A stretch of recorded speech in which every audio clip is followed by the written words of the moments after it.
Greetings. We're doing it again. This is a Vuja Day or a Deja Vu. So we're still waiting for our friend. I started doing this and something happened. It wasn't going live, so I had to reboot or reignite. But today we're going to be talking with our friend Jim Austin. If we can find him, he might be buried in the snow. We got some snow up in the Northland, and then we have no snow down in Florida with my friend Steve. I got to go find him. There he is. That's right. Hello, sunshine. Here, it's 74 degrees and sunny down here this morning, Florida. Something happened with that. The little bit of snow threw everybody off. So I see that Jim is like leaving a message. I'm not sure if he got his car stuck in the digital snow or something. Yeah. Who knows? I mean, it's bizarre. Part of the reason I moved to Florida is because I do not like the snow, and I didn't like to have to drive in the snow, and I didn't like the snow interfering with my shows, So down here, it's not a problem. Now, I do have a few hurricanes come blowing in and blowing out, but the last one that came through, and as soon as it hit, came right over me, in fact. It slowed down. It was no longer a hurricane. It was a tropical storm and did very little damage here. Now, it did do damage along the coastline, but anyway, so I'm enjoying. I did 4 shows last week, and I've got 3 this week, coming up here. So, and tomorrow my show is for a senior group. Here's some of our friends here. We got our friend John Russell's here, and we've got anonymous Steve Holt. We've got Steve. There's Al. Mr. Al is here, and we're just waiting for our guest. He's on. He said he was on his computer, so I sent him another link. Maybe he just missed it up in the the thing there. So I've been busy, more busy than I really want to be, and at the same time, I've been making these videos on to help people, to train people to how to market themselves. Okay. So far, I've made 4. Our guest just arrived. Our guest arrived. He's in the lobby. Oh, okay, good. Bring him in. I'll have the secretary go get him and bring him into the green room. We might want to freshen up before he comes out, and then we'll get him up here. Let me go find the guy. He's in here somewhere. Wow. There he is. I freshened up. I look good, don't I? Be honest. You look marvelous. Yes, thank you. I love your hair, Steve. And Brad, wow. It's getting there. Almost. This isn't real. It's not? Oh, okay. Very good. This is all real, baby. Oh, yeah. Well, it's good. I think it's now. Jim, you're in Chicago? I am. I'm in Chicago. Yes. You got a little bit of snow that's coming through. It's going to go your way. Yes. Don't even mention the word, but yes, it's coming tomorrow, and I can't stand it. I would much rather be in Florida, believe me. But come on down. There's a lot of work here, so what can I say? Very good. There too, right? A lot of seniors in Florida, right? That's right. That's where everybody goes. They're in Arizona, right? But you're in a large metropolitan area. You have a huge market to draw from. Absolutely. Tell us about that. Tell us how. First, how long have you been doing magic? Let's ask that question roughly. Oh wow! So let's see. This is what I tell everybody, and you hate to have the same old story because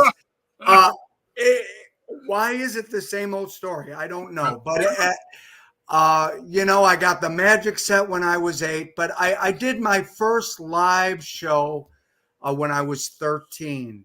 And what I like to tell seniors is I'm 23 now. So I've been doing it for about 10 years. Seniors laugh at that, or else I'll say I'm 23 days away from my, blank birthday. But so I've been doing it for a long time, magic for a long time, because I am 660. Wow. I was kind of curious. What was it that got you interested in it? Was it the gift of the magic kit, or did something else? I think that did get me into it. And I loved, with that kit, I started performing for family and all of that. And sure. You know what really happened at church? So I wanted to perform for this like this little retreat thing that was happening. And I'll be honest, my youth leaders met with me and wanted to see what I was doing. And well, so I did it, and they were like, Jim, I hate to tell you, but you can't do that. Yeah, I mean, it just isn't going to fly. I mean, it was small stuff. It was, stuff that I had been doing. And so it motivated me actually to go out and find some magic. I said, I love this. I love what it does. I love the way it engages people, way it brings them in. I love the way you can just connect with them through it. And so I started going to magic shops, Magic Incorporated. There was a downtown shop in Chicago. I can't even remember the name of it. I had to take the bus, but I went and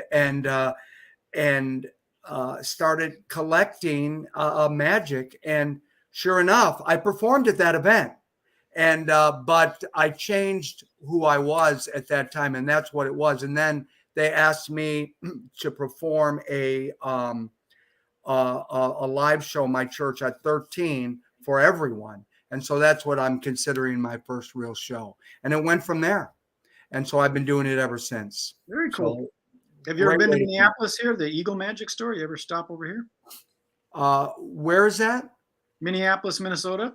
I've never been to Eagle. I've been to Minneapolis, yeah. Well, you got to get to Eagle. It's supposedly the oldest, longest running store in the country. Oh, wow. Well, I'm going to go. Let's go. I'm going to go. Let's get into the senior stuff. Steve-O's been in the senior world. I didn't do much senior stuff. I think I did my first senior gig just a couple of weeks ago. So Steve, really, questions to ask. It's a new venture for me. How did that go? It actually went very, very well. And I got paid really good.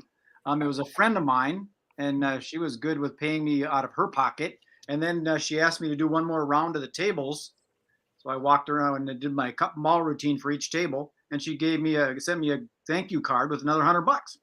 Wow. So it was a really good paying gig. Yes. So you were doing close up. Yeah. Table magic. Yeah.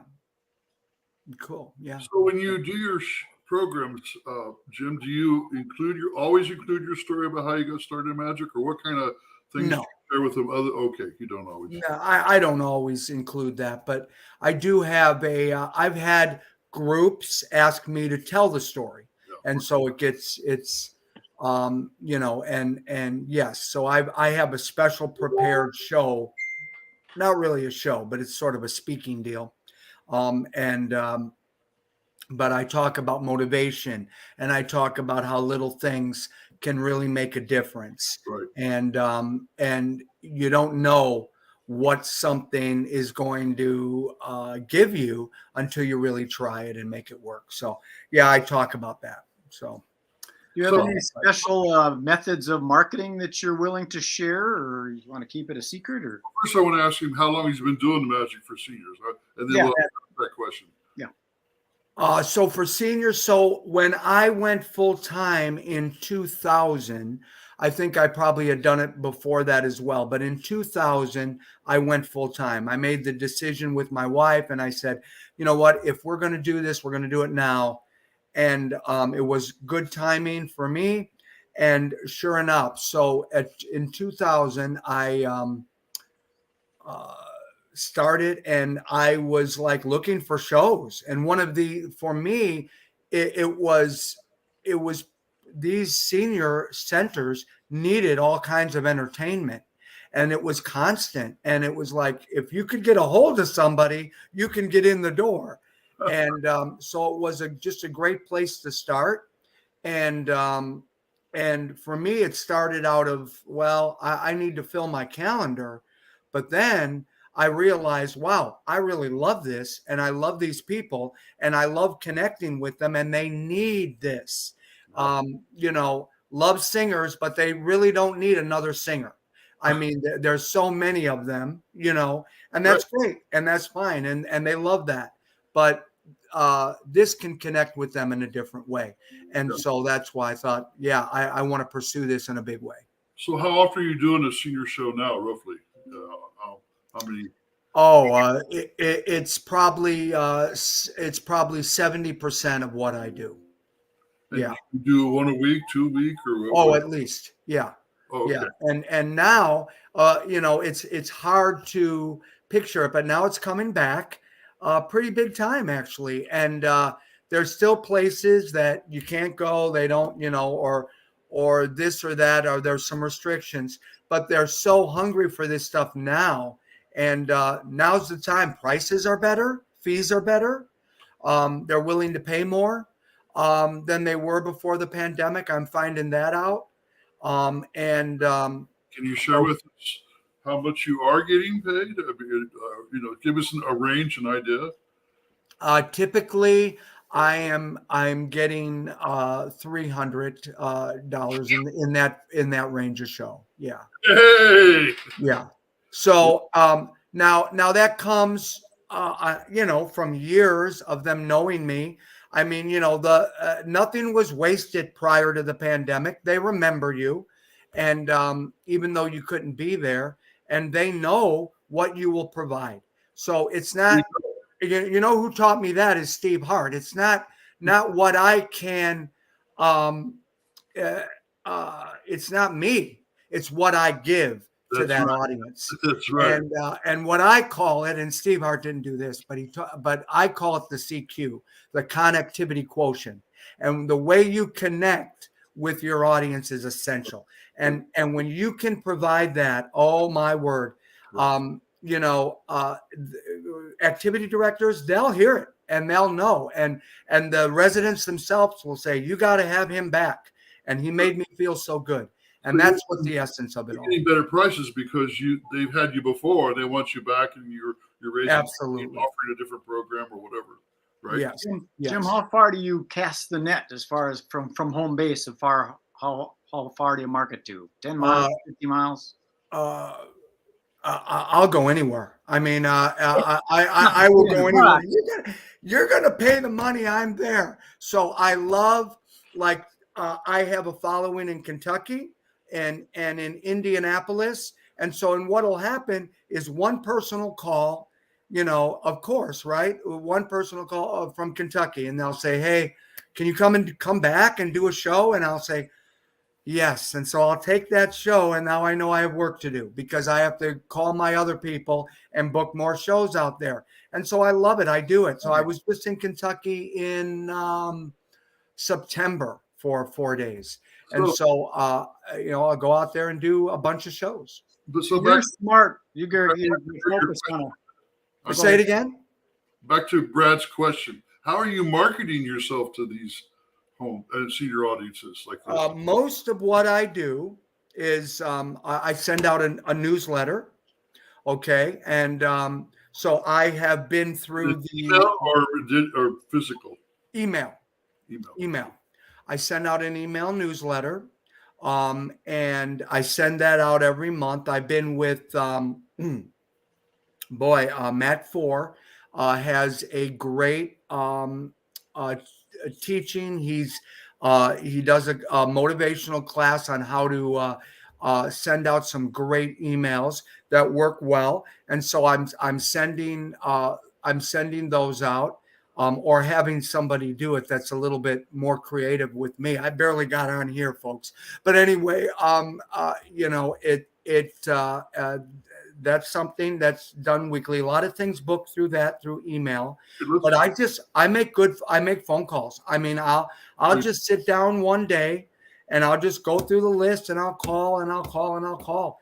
And I still think that's the best way. Now, as you go, if you get Creating Wow Experiences for Seniors, my first book, DVD, that goes through all of that, and it can be very frustrating. That's why I say that. I didn't just you got a bell. I just plugged my book, but you can go all the way through that and be very frustrating because it's hard to get a hold of activity directors. But there are little secrets, and you can do it, but it does take some persistence as well. So you may have to keep calling back, but you can do it. And there's good times to do it. There's so on and so forth. But Let's yeah. what's your website? So you mentioned your WOW program. Yeah. You have a website that we can put up on the screen here for people to. Yes, absolutelygym.com. Absolutelygym.com. Yes. Spell it for us. ABSOLUTELYJIM.com. Oh, I thought you were saying absolute. I'll give you. It's Jim.com. Yeah, no, it's absolutelygym.com. And that's I got it that's right the here. that's the store. Is that it? I mean, my website is jimaustenshows.com.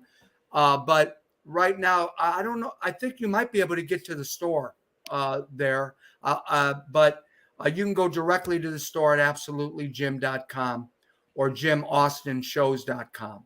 And so I lead all my ADs to that website. They look it out, and which is another thing. And I go over this in Creating WOW, and is that they like that, you know, they see it. If you do different kinds of shows, it's not all a magic show, even though it is.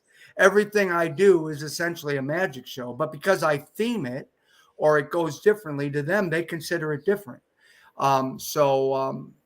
Great example. I just finished Veterans Day, just killed with my Red, White, and You show. It is booked all the time, but especially around Veterans Day. But there's so many other flag type of holidays. But Red, White, and You, just great. And that show comes on Still Creating WOW. So it's a live show that they can see and watch.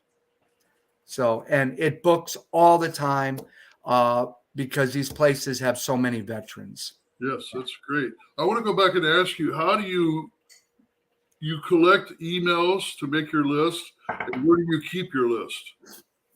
I'm using MailChimp currently. You use MailChimp, okay. I'm not saying that right now it's still free. Yes, right. You get a certain amount, but that's currently what I'm using. Yeah. Right. Okay. And so how do you get their phone number? I just going through the internet. Is that how you? Well, I have a huge database of so many places, because anytime I go anywhere, or even it's a lead, it gets recorded in Outlook. So I'm using Outlook for that to keep all my contacts and whatnot. But yeah, we've talked a little bit about that. There are some books out there that are put out like by certain companies or ambulances. Even ambulance companies do them and sponsor them. You can get a hold of that. And man, I wish I could actually think of the actual name of the one organization, but you can find magazines. A lot of them, you can go to the centers, or even they have these magazines. But for me, the best thing, like if I'm going to go somewhere to say Kentucky or anywhere, I'm just going to go ahead and search the area. So senior homes, whatever in the area, nursing homes, and they're going to come up, and I'm going to call them cold and just say, hey, I'm going to be in the area. I'm wondering if we could do a show. I'm going to be at this place, and they probably know it. And so how about if we connect later that day or whatever? Now, you have to be careful, because when you search on the internet, you're going to get a lot of, they want you to dial these 1-800 numbers. Mm-hmm. That's not what you want. Right. So you're going to be calling their admissions places and things like that. So don't dial the 1-800 numbers. Jim, that's what I was gonna ask you. The actual place. Do you ever buy lists and search with the SIC codes so that you go to senior living centers or anything like that? I have not bought lists. I think it's something that can be done, but I have not bought lists. No. So this website you're trying to remember, would you post that later on the Magicians? Yes, and I'm. Oh my word! Because they have. I should have grabbed them. They have directories that Okay. they put out. That's So great. let me post that.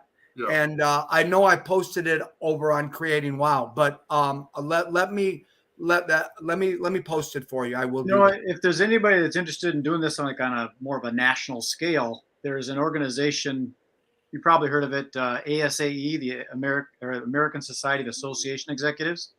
I'll bet there's a senior center association that, has Many all, of them. yeah, There's a couple of them. Yeah. yeah. There's probably an association that has all those senior living centers in it. Right. Right. How long are your programs when you do them, Jim, roughly?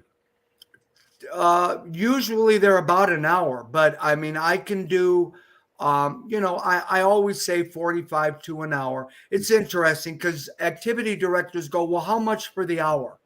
And I sort of have to re-educate them. Well, it's not really based on time. Right. So, I mean, if you want me to do 30 minutes, fine.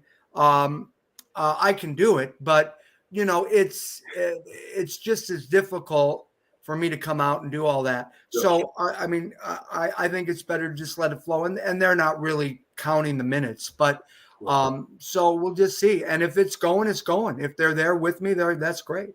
So you Yeah. can do a 30-minute show and tell me that you can watch me set up for 15 minutes, and then when I'm done, I'll do a Q&A as I pack up for 15 Yeah. minutes.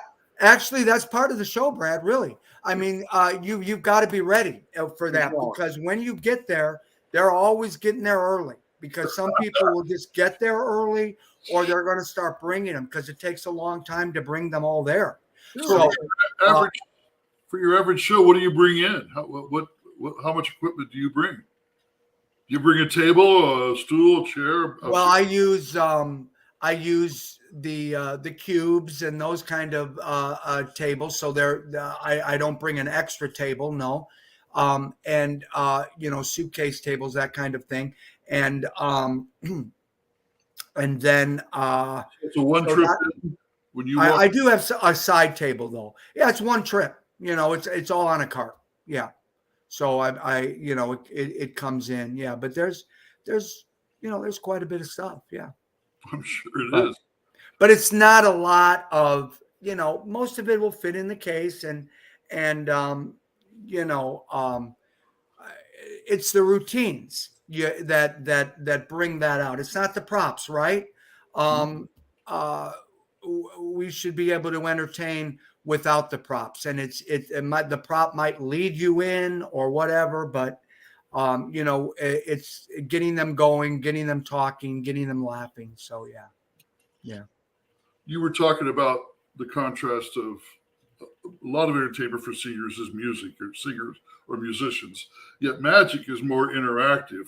So how do you, what are some of the things you do that make it interactive? Can I ask that? Oh, definitely. So everything that I do, I strive to be relevant. So this probably is a good point. A lot of people have told me, well, you can just do your kids show. And I don't really agree with that. I think there's ways to do the kids show, or to use tricks that are not necessarily designed for adults, but I think it depends on the look.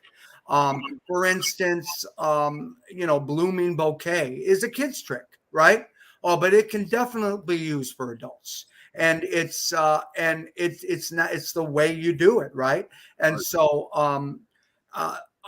I did the DVD Making Tricks Work Wherever You Work, and I think it's all about the routining, and it's all about doing them. Now, if it looks like a kiddie's trick, I would never use it for an adult audience. But blooming bouquet, other things like that. But when you get them, I get them involved by holding things like handkerchiefs, so on and so forth. I get them involved by responding to my questions, by bringing them into the moment. Like, have you ever felt like this when you were growing up, or what was meaningful to you, or so on and so forth? And I go through all of those things in Making Tricks Work. It's just, there's so many things that you can use to engage them. And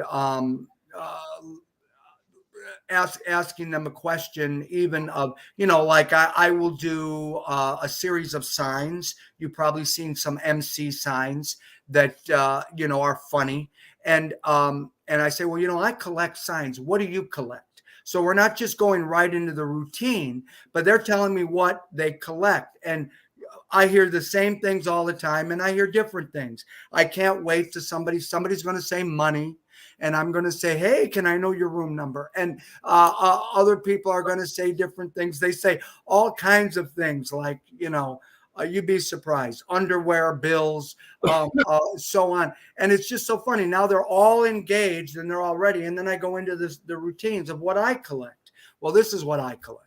I collect bizarre signs. And now, so they've already laughed. It makes sense because they've talked about it, and now we're laughing. A routine that doesn't make any sense, there's no point, right? Right. So, So roughly, how many people are in most of your audiences? What numbers roughly? well, 40 to 50 probably. Really good. 30 to 50, sometimes smaller, but for the most part, 30 to 50. Yeah. Good. Yeah, they're pretty good. You know, they don't have to go, and they don't. I mean, you know, they're not required to go to it, but then again, and sometimes it's just about having enough people to bring them all. Do you find some of your facilities or centers will make a poster? How do they advertise within the community that you're going to make an appearance? Yeah, some of them will actually use my poster. I don't know what it is. I send them posters. Not many use them. I really haven't gotten to the bottom of that. I think they like to do it themselves and put it up instead of, which I don't get. But there are some people that use it, but they'll usually do something, yeah, to indicate. They'll make announcements sometimes when I'm there. I even will do it. Sometimes they're about to make. I said, hey, let me do the announcement. I love that, and so, you know, you're on the loudspeaker inviting everybody to come. Oh, I have fun with that. So, yeah. So, yeah. If you're willing, and you get later on, post your poster on the group page so we can see what you use, because, you know, I don't have a poster and I probably should have one. Yeah. Like I said, I'm surprised. I wish more would use it, but some do, and others do their own. So, yeah. I find that when they do make a poster for me, they usually have a better attendance because it puts my picture on there and some, yeah, and they, you know, they connect with me a little bit better. So yes. Yeah, you want to make sure that you know, when we go in, it's effective. I've had a few centers recently where there's been a small group, less than 20, and they're saying, "Gee, that was great. Will you come back and we'll get more people to come, you know, to the show?" You know. Yeah, sure. Oh yeah, that happens. And when you can be in return, the greatest thing is to be ready. Like all my September and October shows, I've been pushing Christmas. And so I booked a lot of Christmas shows, and that's the time to do it. Right when you're done, as long as everything went well, then that's the time to do that. I'm thinking I should this background is it bad? I'm thinking I should take this off. Huh? Is it okay? Your I'm aura, feeling like, your aura or a halo. Yeah, I don't like that. How can I do something about that? I'm Don't use the green screen feature. Do the real authentic background. okay, and I can go to settings. Yeah, right. I think it's got to be on your camera. However, you got your camera set up. We can see you, so don't, you know. Okay, Don't push. I'll do better next time. Yeah. Terrible. Yeah. I thought it was your aura, your the energy, your light within you. You're putting out. Yeah, no. You know what? It's on here, but I don't want to. I don't. Oh. You got to focus. Am I gone now? Maybe you got Vaseline on your camera. You got to clean it out. That's what it looked like. You're fine. That's better. There you go. That is better. Yes. All right. Now, okay. So when you do the programs, do you take Chris with you, or do you do them alone? I have a intern right now. Name is Danny. He comes with me most of the time. He does my sound and hauls things. I love that. And he brings things in. We set up together. He does the sound, and he takes stuff off stage for me and stuff like that. So Chris sometimes comes, but yeah. So you're saying sound. So you bring a sound system with you. I do. So what are you using right now, Byron? Right now, I'm using a Happy Amp for most senior shows. Okay. So which you can no longer get, but yeah. So Happy Amp, and I'm looking into maybe some other sound system. I have a Bose system, a bigger system, but for senior places, I usually just use that. Yeah. Good. That's good to know. Yeah. Yeah. Music's really good, really important, I think. Yeah. Well, so you play music at the beginning of your show or during your show? Yeah. Do you perform silently at all? I most of the time there's music, but there are certain things that I do silently. Yeah. Not but then I'm talking or whatever. So not completely silent. No. Okay. No, I don't. So that's, yeah, you lose them pretty quick. Yeah, if you do that. Did you have no more questions, Brad? No, I don't. It's very informative. It's interesting because there's so many different elements to the whole thing that we could talk about. Marketing, we talk about audience management, we could talk about getting the gigs and follow up, we could talk about sound systems and tables and chairs, and We covered it. down. That's because we've gone for 32 minutes here already. Anything else you want to share with our group? No. I just I'm so happy that you asked me to be here anytime. Steve's an amazing person, and I have so many stories about Steve and the way he cares, for people, and specifically the way he cared for me one particular time, which set our friendship blooming. So and we've never looked back. Yeah. So it's so nice, Steve, and that you do so much for Magic and for all you do. And Glad to have you with this group too, because yeah.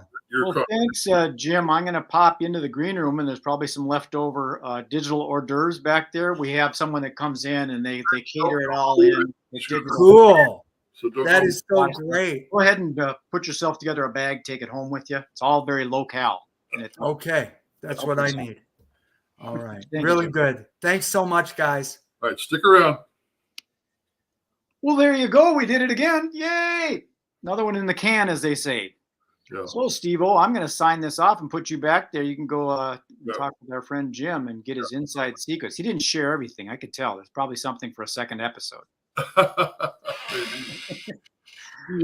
Okay, Steve-O. Well, there you have it.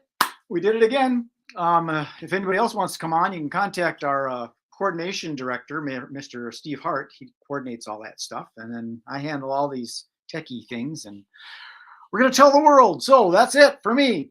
Peace, love, and happiness. This is Magic Brad signing off. Enjoy the rest of your day. Be good, be kind, be nice. Be safe. See ya.